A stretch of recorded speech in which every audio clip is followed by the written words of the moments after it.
Знаєте, існує такий дуже цікавий уявний експеримент. От якщо в ясну ніч просто поглянути в небо, людське око зазвичай фіксує такий собі хаотичний розсип світла. Ну, просто скупчення палаючого газу десь у нескінченній порожничі. Ага, типу випадковий набір зірок, який не має жодного сенсу. Саме так. Але сьогоднішнє наше дослідження спирається на стоси перекладів та такий, дуже глибокий аналіз ведичних слов'янських джерел. І наша місія... Я б сказала, наша головна мета тут. Так, це не просто переказувати якісь там старі казки. Ми хочемо зрозуміти одну вражаючу річ, що якби всі ці тексти описували не міфологічний хаос, а таку собі ідеальну материнську плату Всесвіту. О, це чудове порівняння. Бо, здається, ніби стародавні мислителі оперували ідеями, які дивовижним чином перегукуються із сучасною квантовою фізикою, або навіть, знаєте, з теорією симуляції. І що тут особливо інтригує, так це те, що ці джерела пропонують дуже комплексну багаторівневу модель реальності. Усі ми якось звикли ставитися до стародавніх текстів з певною поблажливостю. Наївні люди пояснюють грім і блискавку, так? Точно. Сприймаємо це як наївні спробу пояснити явища природи. Проте, коли ми починаємо аналізувати їх серйозно, як філософський чи навіть технічний трактат, То картинка кардинально змінюється. абсолютно. Стає зрозуміло, що кожен сюжет там має свою глибинну, залізну логіку. Автори намагалися пояснити саму механіку існування, алгоритми простору, часу і, власне, нашої свідомості. Гаразд, давайте розберемо це детальніше. Логічно буде почати з нульової точки, з моменту, коли матеріального світу, яким ми його знаємо, ще взагалі не існувало. Ага, з самого початку алгоритму. Так. Згідно з джерелами, Всесвіт не був створений, за помахом чарівної палички в ідеальному вигляді з першої ж спроби. Тексти стверджують, що творець, ця концепція тут уособлюється Сварогом, він створював його 7 разів. 7 ітерацій. Точно. Тобто це був буквально такий собі метод спроб і помилок. І знаєте, ця деталь щодо 7 спроб є просто надзвичайно важливою для розуміння загальної парадигми. Це не історія про всемогутнього фокусника, який клацнув пальцями. Ні-ні. Це скоріше історія про космічного інженера. У текстах дуже чітко описується процес калібрування фізичних законів. Можна припустити, що в попередніх версіях Всесвіту, гравітація була занадто сильною або матерія розпадалася. Тобто він не мог отримувати стабільну форму. Саме так. Сварог працював над створенням стабільного середовища, де б могли розгортатися подальші події.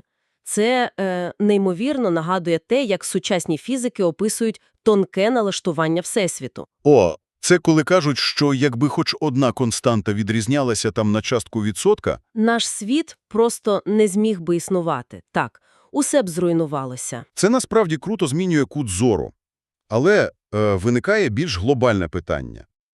Навіщо взагалі було запускати цей надзвичайно складний інженерний проект? Хороше питання. Бо якщо до матеріального творіння існував лише духовний вимір, де все і так було досконалим і гармонійним, для чого створювати цей нестабільний, щільний матеріальний світ? Знаєте, автори джерел дають на це напрочуд прагматичну відповідь. У межах їхньої філософії, у духовному вимірі, існує незліченна кількість таких собі духовних іскор. Одиниць свідомості, так. Власне. І певній частині цих свідомостей у якийсь момент просто забракло динаміки. Їм стало нудно, якщо говорити спрощено. Їм захотілося самостійності, нових відчуттів. Захотілося екшену. Типу того. Вони прагнули унікального досвіду опору середовища, який абсолютно, просто технічно неможливий у їхньому первісному, ідеальному, але статичному стані. Ага. Тобто Всевишній створив матеріальний світ як такий собі ігровий майданчик, полігон на прямий запит цих одиниць свідомості. Абсолютно точна аналогія. І тут є один концептуальний момент, який мене найбільше вразив під час вивчення цих матеріалів. Джерела наполягають, що всі ми, як оці самі духовні сутності, ніколи не народжувалися і ніколи не помремо. Ми вічні гравці? Так. Всі іскри були присутні ще при створенні Всесвіту. І тут неможливо уникнути аналогії з сучасними технологіями. Матеріальний світ виглядає точнісінько, як сучасна комп'ютерна гра у віртуальній реальності. Або VR-гарнітура, так. Саме так. Свідомість просто ніби надягає цю гарнітуру і проєктується в тимчасово біологічного аватара тут, на Землі. Але її справжня основа залишається в абсолютній безпеці десь там на жорсткому диску. Світ описується як голограма, як світове яйце. Куди помістили ці іскри? Угу. І навіть саме слово «вселенна», якщо поглянути на його етимологію, буквально означає «місце, куди всі вселилися». Аналогія з віртуальною реальністю тут працює просто бездоганно. Матерія розглядається лише як інтерфейс для отримання досвіду. Але ця теорія симуляції стикається з одним дуже популярним контраргументом. Яким саме? Якщо ми вже стільки разів тут втілювалися, то чому ми щоразу починаємо з чистого аркуша? Тобто, чому пам'ять про минулі сесії заблокована? Блискуче. Саме це. І що справді захоплює у цих давніх текстах, так це їхнє неймовірно раціональне, я б навіть сказала, психотерапевтичне пояснення цього феномену. Бо, погодьтеся, відсутність пам'яті здається логічним багом системи. Навіщо повністю обнуляти прогрес гравця? Тому що це не баг, це критично важливий захисний механізм. Давайте просто змоделюємо ситуацію. Уявіть, що людська свідомість в одну мить отримує доступ до терабайтів інформації з усіх минулих життів. Ого, це був би перевантаж. Не просто перевантаж. Ця людина раптом би усвідомила, що її нинішня найближча особа, можливо, в минулому втіленні була її найжорсткішим катом. Жах. Або навпаки, усвідомила б власні найстрашніші вчинки минулого. Точно. Поточна людська психіка, наша сьогоднішня операційна система, просто фізично не здатна обробити такий колосальний обсяг суперечливих емоційних і кармічних даних. Це б призвело до миттєвого руйнування особистості. Тобто блок на пам'ять – це буквально турбота розробника системи про цілісність самого гравця. Абсолютно. І знаєте, згідно з текстами, боги або вищі сутності мають доступ до цієї бази даних минулих життів лише тому, що їхній рівень процесорної потужності, Їхній духовний розвиток, так? так, він дозволяє працювати з цим об'ємом даних без жодного ризику самознищення. Ось де стає справді цікаво. Якщо архітектор цієї гри настільки ретельно подбав про безпеку нашої психіки, цілком логічно припустити, що і сама структура цього матеріального майданчика має бути математично досконалою. Звісно. Чи залишили автори джерел якийсь, опис програмного коду або макроструктури цієї реальності? Безперечно, геометрія цього простору дуже детально прописана і носить назву сварга. Сварга. Звучить потужно. І це не просто якесь містичне царство десь там за хмарами. Це дуже чітка просторова концепція. Площина, яка структурно поділена на 4 ключові сектори або квадранти – прав, яв, мудрість і нав. Прав, яв, мудрість і нав. Угу. І це не просто слова з казок, це описи різних агрегатних станів інформації. Яв – це проявлений, щільний матеріальний світ, наш звичний інтерфейс. Ага. Нав – це світ непроявленого, такий собі бекенд або база даних, де зберігаються алгоритми. Прав – це універсальні закони, вихідний код, за яким усе це працює. А що тоді мудрість? А мудрість – це здатність свідомості, тобто самого гравця, щитувати ці закони і взаємодіяти з системою безпомилково. Оце так, це надзвичайно цікава класифікація і, знаєте, якщо подивитися трохи ширше, цей архетип 4 секторів просто пронизує всю історію. От це дуже легко помітити, якщо проаналізувати традиційну слов'янську вишивку. О, так, хрестики, ромби. Там же постійно зустрічається класичний квадрат, поділений на 4 сектори з крапками всередині. Це не просто візерунок засіяного поля чи якийсь там сільськогосподарський календар, як нас часто вчили на уроках. Це ж буквально первісна схема сварги, структурна модель світобудови. Абсолютно. Це відображення коду на полотні. І навіть сучасна психологія, візьмемо хоча б матрицю Карла Юнга чи різні тести на типи особистості, вони ж дуже часто ділять людське мислення на 4 базові квадранти. Здається, що цей шаблон просто спроєктований на всіх можливих рівнях. І це, до речі, підводить нас до ще одного фундаментального закону, про який говорять джерела – принципу фрактальності. Фрактали в стародавніх текстах. Саме так. Тексти говорять про нескінченний обертальний рух, де мале ідеально повторює алгоритми великого. Уся структура Всесвіту побудована як така собі космічна матрьошка. Ага, тобто як вгорі, так і внизу. Точно. Галактика має надмасивний центр і обертові системи навколо. Сонячна система має зірку в центрі та планети на орбітах. Атом має ядро і електрони. Усюди діє абсолютно один і той самий принцип центрування та орбітальної взаємодії. І що реально вражає в цьому контексті, так це те, що наші предки, судячи з усього, свідомо копіювали цей космічний фрактал у політичній площині. О, ви про будову держави. Так. Якщо подивитися на стародавню побудову держав, це ж пряма калька зі структури сонячної системи. У центрі столиця, своєрідне сонце, навколо неї на певних соціальних орбітах розташовані удільні князівства, а навколо них дрібніші міста та поселення, як супутники. Дуже влучне спостереження. Вони намагалися синхронізувати своє суспільство з космічними ритмами, ймовірно вважаючи, що така структура зменшує соціальну ентропію і робить систему більш стабільною. Абсолютно слушне зауваження. Ця синхронізація була для них просто способом виживання. Але цей фрактальний принцип застосовується не лише до організації простору. Він так само жорстко регламентує і час. Тобто час теж фрактальний? Так, у цій ведичній парадигмі час не є якоюсь прямою лінією з пункту А в пункт Б. І він не є замкнутим колом, де все тупо повторюється без змін. Час – це спіраль. Спіраль. Кожен новий виток має схожі властивості з попереднім. Відбуваються схожі процеси, але вже на трохи іншому рівні розвитку свідомості.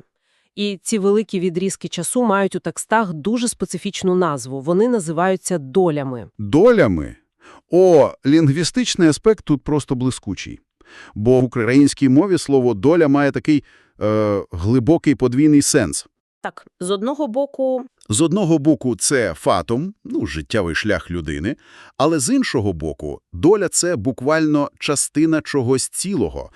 Частка майна, скипка хліба, доля у компанії. Тобто виходить, що оцей нескінченний потік часу буквально нарізаний на шматки, на такі собі скипки долі. Саме так, чудова метафора. І існує загалом 4 такі глобальні долі. Вони описують великі цикли розширення та стиснення свідомості. Від найкращої до найгіршої. Так. Від найвищої так званої святої долі, коли матерія є найменш щільною, а рівень духовності є максимальним. Далі система поступово переходить до другої, потім третьої і врешті опускається у 4-ту долю, яку найчастіше називають залізною. І де ми зараз у цій схемі? Згідно з філософією джерел, поточний етап існування якраз припадає саме на цю 4-ту залізну долю. Оу. Так, це час максимального ущільнення матерії, максимального егоїзму і тотального відчуження від тих самих духовних законів сварги. Але ж чекайте. Якщо ми всі зараз перебуваємо, буквально на самому дні цього космічного алгоритму, в цій залізній долі, то чи означає це, що будь-який духовний розвиток зараз апріорі приречений на поразку? Це звучить як якась надзвичайно депресивна концепція. Розумію. Якби це було просто лінійне падіння, то так і було б. Але алгоритм набагато хитріший. Є надія. У цьому безкрайньому спіральному русі раз на 1000 циклів трапляється унікальна системна аномалія. Друга і третя долі ніби міняються місцями у програмному коді Всесвіту. Тобто збій у матриці. Своєрідний збій, але запланований. І в результаті просто посеред оцього найтемнішого залізного віку відкривається те, що в текстах називають «золотим вкрапленням». Золоте вкраплення. Це такий собі тимчасовий портал. Еволюційне вікно тривалістю десь у 10 тисяч років, коли жорсткі правила 4-ї долі слабшають. Це дає одиницям свідомості безпрецедентний шанс зробити колосальний духовний ривок. Умови стають максимально сприятливими для надзвичайно швидкого навчання. Вау! І найважливіша деталь цього вчення, знаєте яка? Ми знаходимося всередині цього золотого вкраплення саме зараз. Тобто це таке аномальне вікно в еволюційному коді прямо зараз. Але щоб зрозуміти, як саме суспільство чи окрема людина може цим вікном скористатися, варто проаналізувати досвід тих, хто брав на себе управління цими процесами у минулому. Обов'язково. Бо в періоди цих циклів керівництво здійснювали вищі істоти – боги. Проте перед ними завжди поставало фундаментальне питання – яким саме методом краще вести свідомість до розвитку? І як свідчать тексти, це питання викликало просто колосальний ідеологічний розкол на найвищому рівні. Так, питання методів наставництва – це взагалі серцевина цих текстів. От чудовою ілюстрацією цієї проблеми є історія вибору духовних вчителів для двох дуже могутніх лідерів того часу – Індри та князя Руса. Розкажіть детальніше. Індра, маючи просто величезні ресурси, обрав собі за наставника Бріхаспаті. Бріхаспаті. Угу. Метод Бріхаспаті полягав у створенні зони абсолютного комфорту для свого учня. Він постійно вихваляв Індру, фокусувався виключно на його величі і абсолютно свідомо ігнорував чи виправдовував усі його недоліки. Зручно. Дуже.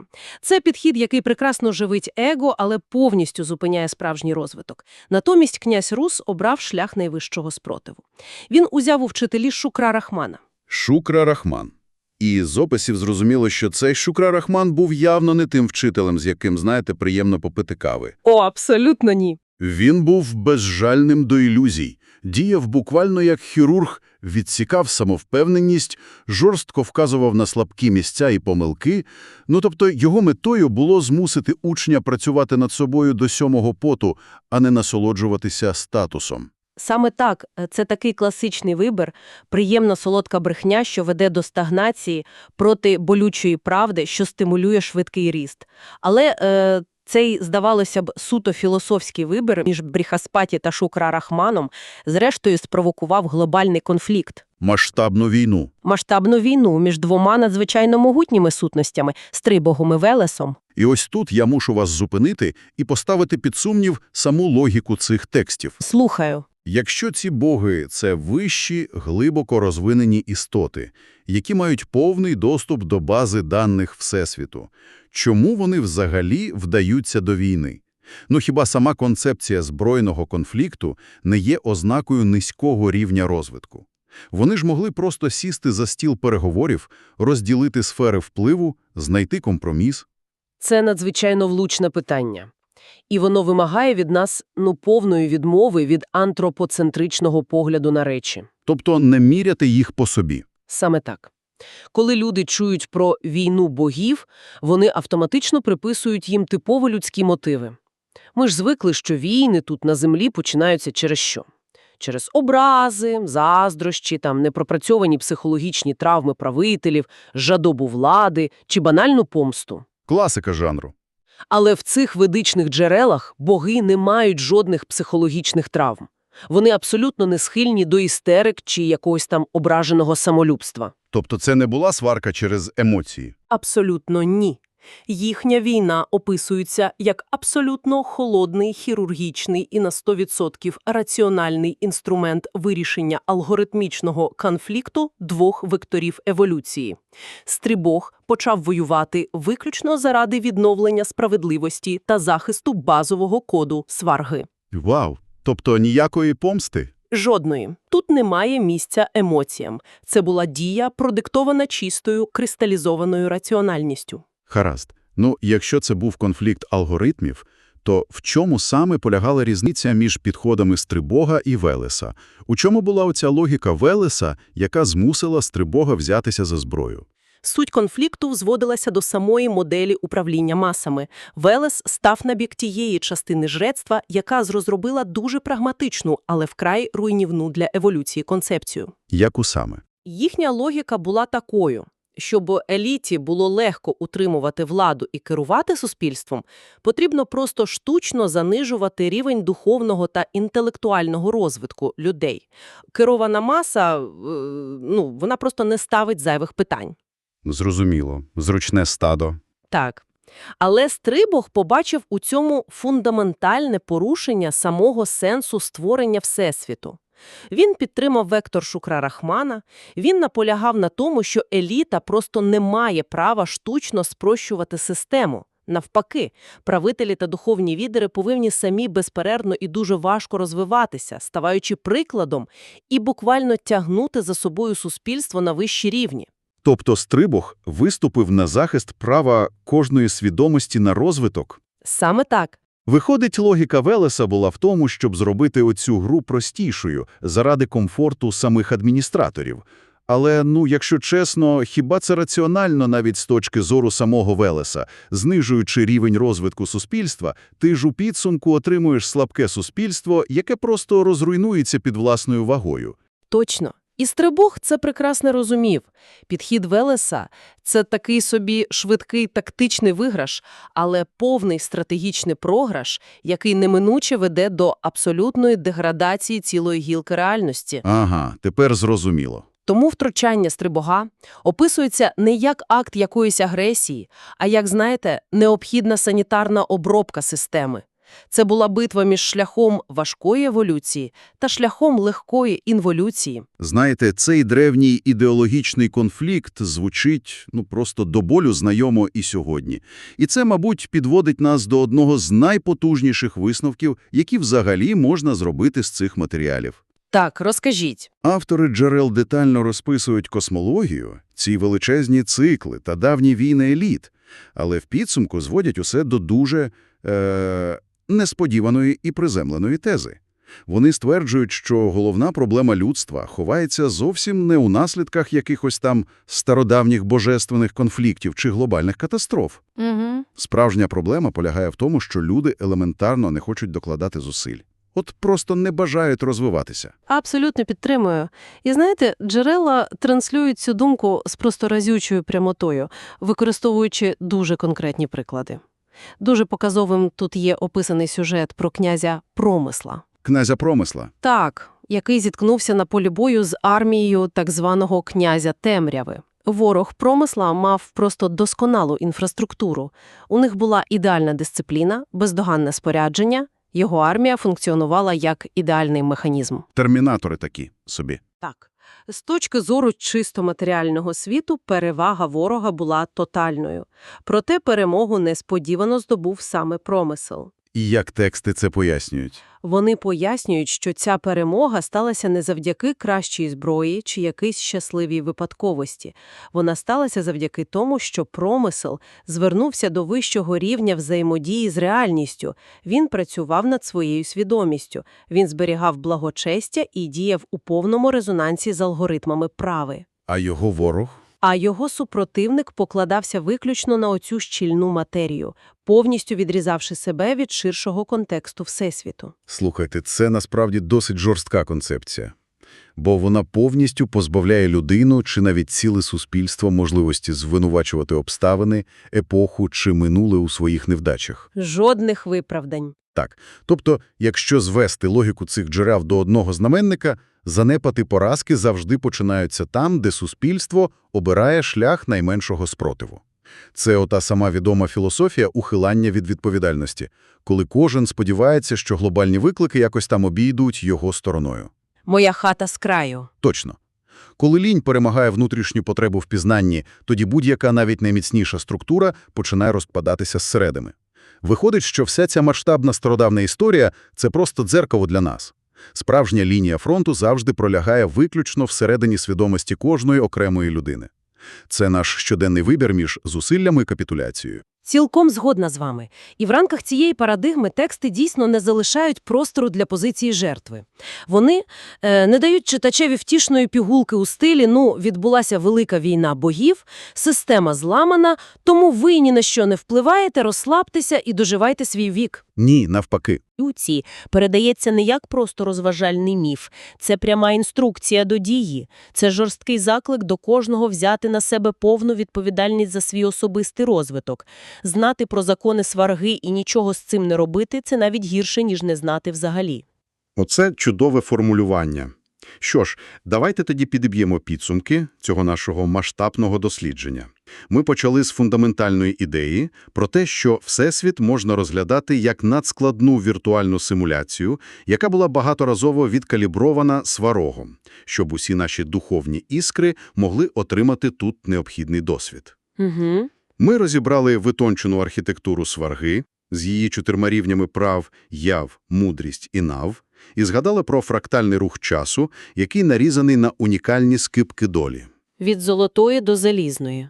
Так, ми заглибилися в анатомію давніх ідеологічних воєн, побачивши, що могутній Стрибог діяв не з якихось там емоцій, а як безпристрасний хірург, захищаючи право свідомості на складний шлях еволюції від деградаційного впливу Велеса. І найважливіше, ми прийшли до розуміння, що корінь будь-якої стагнації – це виключно наше внутрішнє небажання працювати над собою. І саме тут, після всього почутого, виникає одне вкрай провокаційне, але, знаєте, просто необхідне питання для роздумів для нашої аудиторії. Давайте. Якщо автори цих тисячолітніх текстів мали рацію, якщо зараз дійсно триває те саме унікальне золоте вкраплення, коли програмний код Всесвіту працює на максимальне сприяння нашому духовному зростанню. Так. І якщо вся ця матеріальна реальність – це свідомо обраний нашою ж справжньою сутністю полігон для проходження найскладніших тестів, тоді який саме безцінний еволюційний досвід ми крадемо самі в себе просто зараз, от прямо сьогодні, щодня, обираючи занурення в безглуздий інформаційний шум замість реального, складного процесу самопізнання? Ох, це питання, яке дійсно здатне вивести з рівноваги.